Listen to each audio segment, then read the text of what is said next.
Tengok ayat 14, la yuqatilunakum jami'a illa fi quram muhassanatin aw min wara'i judur.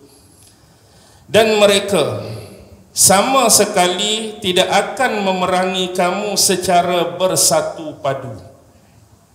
Mereka ni, orang-orang munafik dan orang-orang Yahudi ni sama sekali tidak akan memerangi kamu secara bersatu padu. Mereka tak boleh bersatu pun. Illa, kecuali fi quran muhassanatin, kecuali mereka berada di apa? Di kampung-kampung yang berbenteng, au min wara'i judur, ataupun di belakang-belakang dinding ataupun tembok.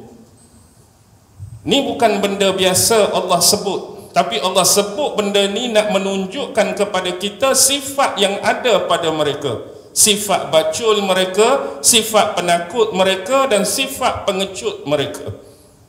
Pahlawan yang sebenar, tentera yang sebenar, bila mereka nak menunjukkan keberanian dan kepahlawanan mereka, mereka akan sama-sama bertempur di medan yang sebenar, di medan yang luas, di medan yang terbuka.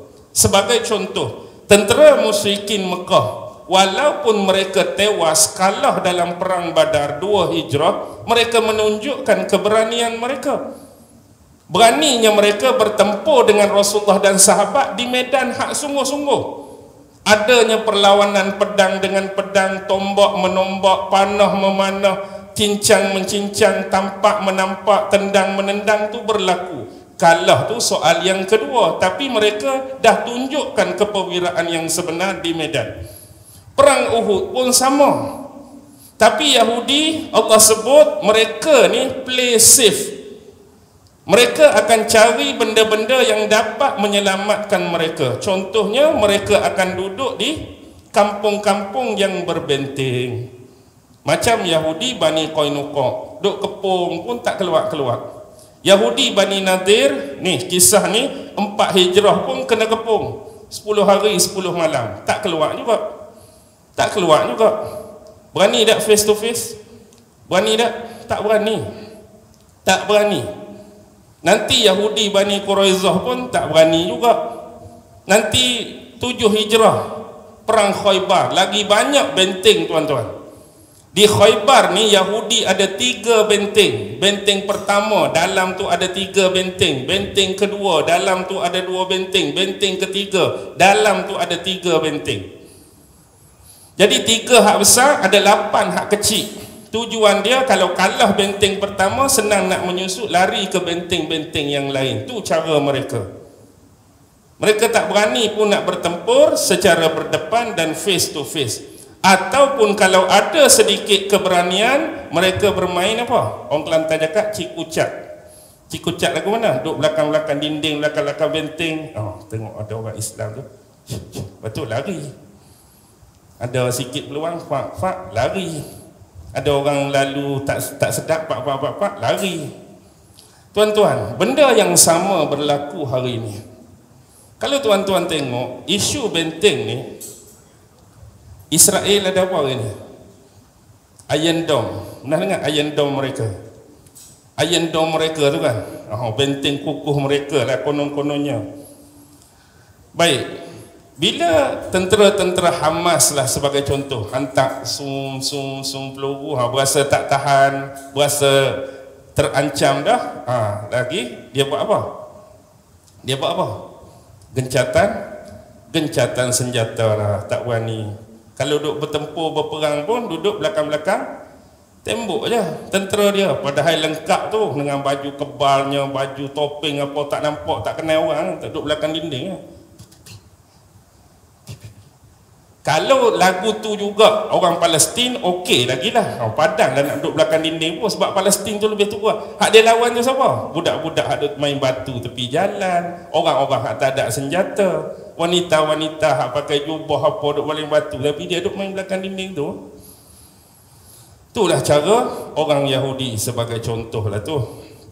Okey. Ba'suhum bainahum syadid. Sebenarnya Allah habaq perseteruan dan permusuhan di antara mereka pun sangat hebat.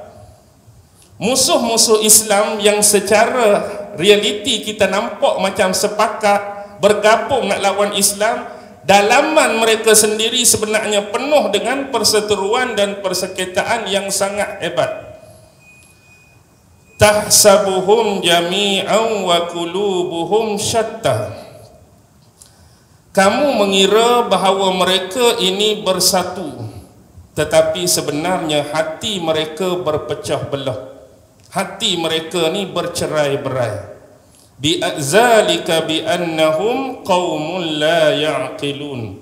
Yang demikian itu kerana mereka adalah kaum yang tidak berakal, tidak mahu berfikir. Baik. Kenapa orang munafik dan orang Yahudi boleh bersatu?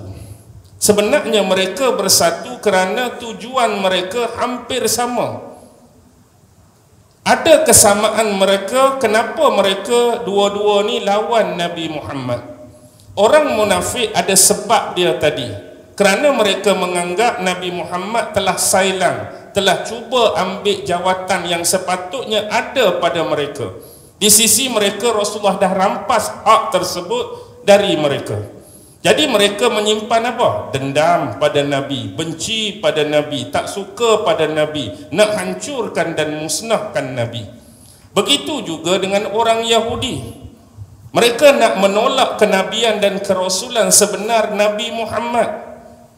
Jadi mereka mengambil sikap melecehkan Nabi, memperolokkan Nabi, mempersendakan Nabi, mempermainkan Nabi, create syair-syair, perkataan-perkataan yang menyebabkan apa dia? Terlukanya hati Nabi. Ada peluang mereka cuba nak bunuh Nabi, ada peluang mereka membelok dan mengkhianati perjanjian dengan Rasulullah.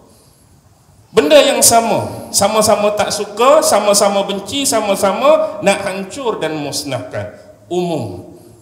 Tapi hakikatnya masing-masing mereka hati itu berpecah belah. Sebab masing-masing ada pembawaan dan agenda mereka yang tersendiri. Orang-orang munafik ada sebab kenapa mereka lawan Nabi, benci Nabi. Apa yang mereka nak bawa?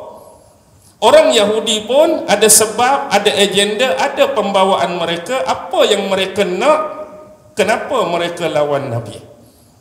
Jadi dua-dua ni hati mereka lain-lain, perasaan mereka lain-lain, keinginan mereka lain-lain, objektif mereka lain-lain.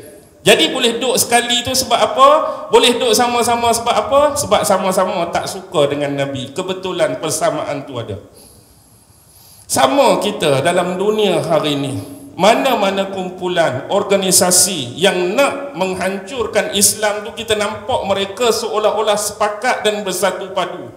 Mari Zionis contoh tak suka Islam, mari Israel tak suka Islam, mari komunis tak suka Islam, mari liberal tak suka Islam, mari pragmatisme tak suka Islam, mari hak sesat tak suka Islam. Nampak mereka tu macam bersekongkol, bersatu padu, tak mau Islam ni naik, tak mau Islam ni tumbuh.